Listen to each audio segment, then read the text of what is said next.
Hello दोस्तों, नमस्ते प्रणाम दोस्तों, हर हर महादेव दोस्तों। मैं आई हूँ ढाकवा और आप लोग को कुछ बताना चाहती हूँ दोस्तों।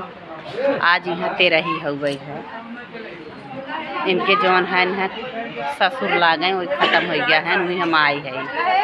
बहुत सारी औरतें सब इतना सब बहन बिटिया आए हैं दोस्तों।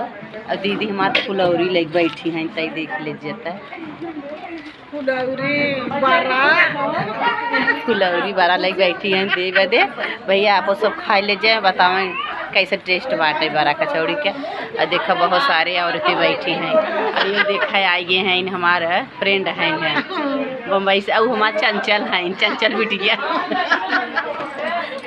और आप सबसे मिलावत है ही है। सब कैसे लगे ये इनके दादा रहे हैं, इनके दादा रहे नहीं ख़त्म हो गया ना, हम सभी आई है ही है। और बहुत अच्छा लागत है दोस्तों। यहाँ के आप सबके पहचान कराई। और इनका नाम कोमल है, ये लक्ष्मी है।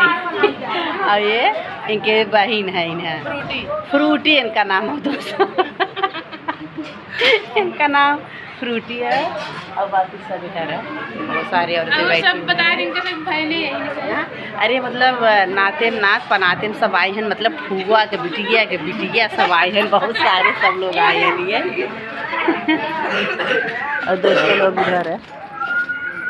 अब आई आज तेरही है, शुद्ध को तेरही एक ही दिन आज रहा दोस्तों, वहीं आई है आज।